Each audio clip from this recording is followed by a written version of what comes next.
Sa video na ito ay makikilala nyo ng lubusan ang isa sa hinahangaan na artista na si Bianca Umali.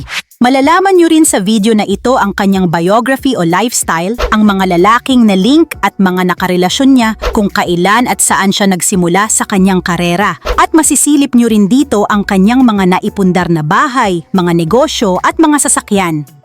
Ang isang actress, host, model, recording artist, singer at dancer na si Bianca Umali na may buong pangalan na Maria Isadora Bianca Soler Umali ay isinilang noong Marso 2, 2000 sa Parañaque. Siya ang nag-iisang anak ni May Soler at Jose Vicente Umali. Siya ay may older half-siblings kung saan may 2 half-sisters siya mula sa ina niya at may 3 half-brothers at isa pang half-sister naman mula sa ama niya. Sa isang ulat noong 2022, ipinakita ni Bianca na nakipag-reunion siya sa kanyang mga kapatid na babae na sina Jana, Yael at Jella na kasama siya sa isang larawan o post. Parehong pumanaw ang kanyang mga magulang. Ang kanyang ina na si May Soler ay namatay ng dahil sa breast cancer noong 2005 nang si Bianca ay 5 taong gulang pa lamang. Samantala, ang ama niyang si Jose Vicente Umali ay pumanaw naman dahil sa heart attack noong 2010 noong siya ay 10 taong gulang pa lamang. Nang pumanaw ang kanyang mga magulang, ang kanyang lola Victorina sa father's side ang nagpalaki sa kanya. Siya ay nag-aral at nagtapos ng senior high school bilang isang working student sa Veritas Catholic School sa Parañaque City.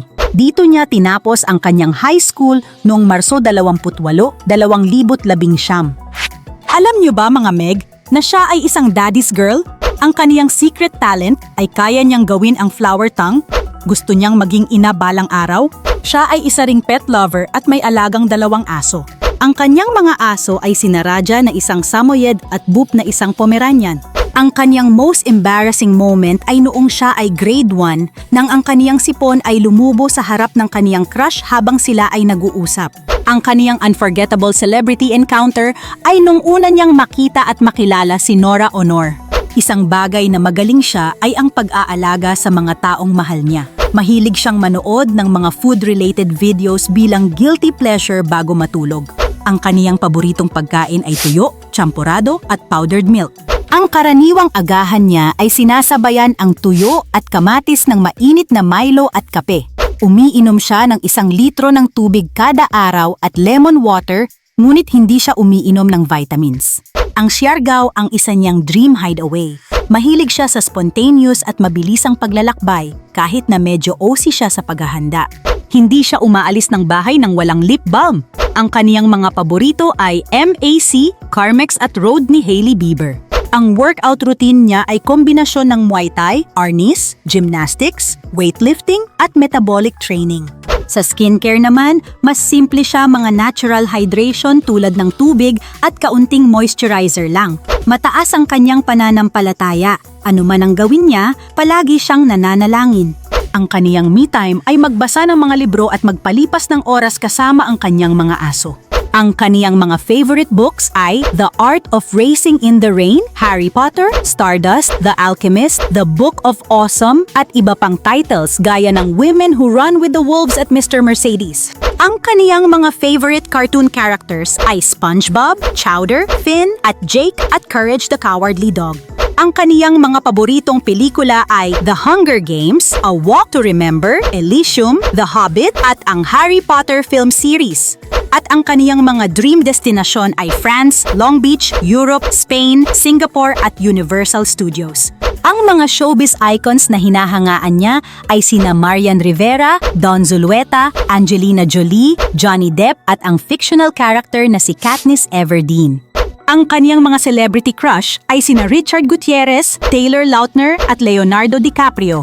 At ikinuwento rin ni Bianca kung paano niya na-achieve ang kanyang slim waistline. Anya, pinagsasabay niya ang high-intensity workout at proper diet. Ngayon ay kilalanin natin ang mga lalaking nakarelasyon o na-link kay Bianca Umali. Dahil sa kaniyang angking ganda kaya may mga humanga sa kanya. Isa na dito ay ang aktor na si Miguel Tan Felix.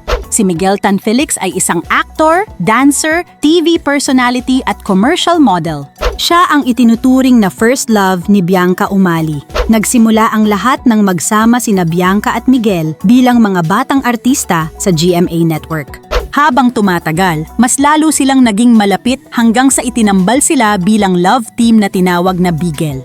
Pagsapit ng taong 2014, unti-unti nang nahulog ang loob nila sa isa't isa at nauwi ito sa isang totoong relasyon. Hindi lang sa telebisyon minahal ng mga tagahanga ang kanilang tambalan, kundi pati na rin sa totoong buhay. Madalas silang makitang sweet sa isa't isa at marami ang humanga sa kanilang pagiging simple, natural at totoo bilang magkasintahan.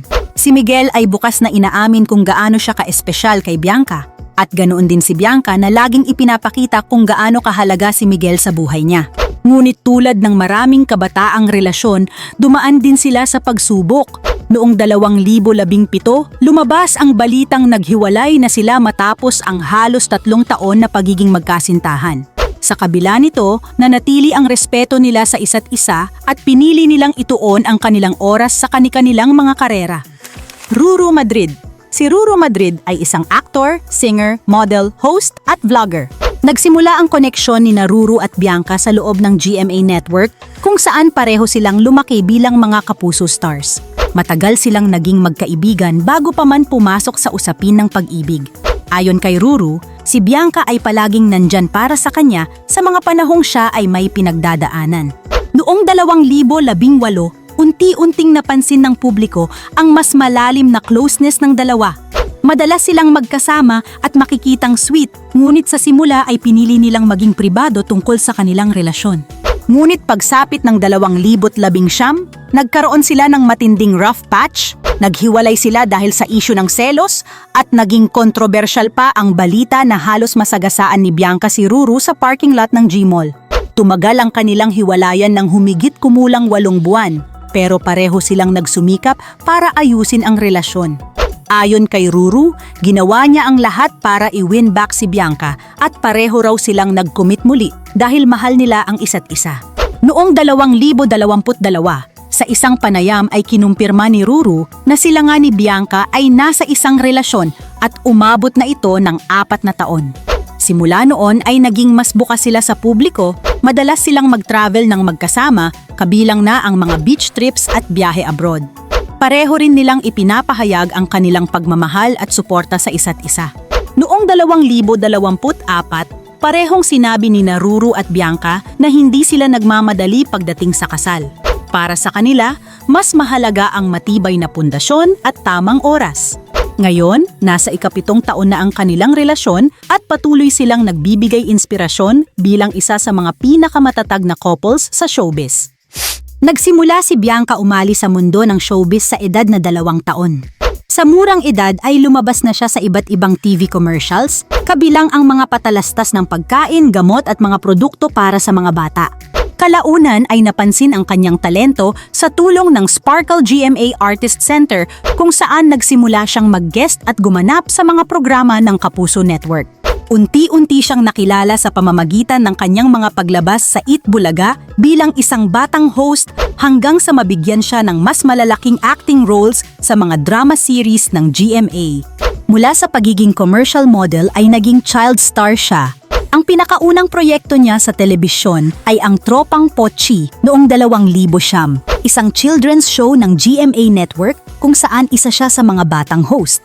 Sa parehong taon ay lumabas din siya sa Kaya Kong Abutin ang Langit bilang batang Nancy Rosales at nagkaroon ng cameo role sa Darna bilang isang ulila. Ito ay nasundan pa ng maraming television shows gaya ng Magic Palayok, Paroa ang Kwento ni Mariposa, Mga Basang Sisiw, Ismol Family, Wish I May, Kambal Karibal, Alaala a Martial Law Special, Sahaya, Mano Po Legacy, Her Big Boss, The Right One at Legal Wives. Lumabas din siya sa ilang episodes ng Magpakailanman, Tadhana, naging house guest din siya sa PBB Collab Celebrity Edition at sa fantasy series na Encantadia Chronicles Sangre. Bukod sa telebisyon, may ilang pelikula rin ang kanyang pinagbidahan tulad ng Black Lipstick, Breathe Again, Chasing Boulevards, My Kontrabida Girl at marami pang iba. Dahil sa kanyang husay sa pag-arte ay nakatanggap siya ng mga parangal gaya ng German Moreno Memorial Youth Achievement Award noong 2019, Outstanding New Female Recording Artist of the Year noong 2021 at Best Dramatic Performance para sa pelikulang Mananambal at iba pa. Ngayon naman ay malalaman nyo na mga Meg kung ano-ano nga ba ang mga naipundar ni Bianca Umali. Noong 2014, inamin ni Bianca na bumili siya ng isang sasakyan bilang reward para sa sarili. Ayon sa report, ang kanyang kotse ay Toyota Avanza na nagkakahalaga ng mahigit 1 milyon. Mula nang ibahagi niya iyon, walang ulat na nagsasabing bumili siya ng bagong sasakyan o na-update ang koleksyon niya ng kotse. May nabanggit siyang plano na magkaroon ng negosyo pero hindi niya sinabi kung anong negosyo ito. Ayon sa isang artikulo noong 2019, isa sa mga pangarap ni Bianca ay makabili ng isang bahay para sa kaniyang lola at mga pinsan. Sa isang panayam noong 2023, sinabi ni Bianca na mahilig siyang mag-ayos, mag-redecorate at mag-revamp ng kanyang tirahan. Minsan daw sakit sa bulsa ang paggastos niya sa pag-ayos ng bahay niya. Ibig sabihin ay may tirahan siya kung saan siya nag-i-invest ng oras at pera. Dahil sa pagiging pribado niya pagdating sa mga personal na ari-arian, maaaring may pagbabago o may iba pa siyang mga naipundar, pero hindi niya ito isinapubliko para na rin sa kanyang kapakanan at ng kanyang pamilya. Hanggang dito na lang muna mga Meg. Thank you and God bless.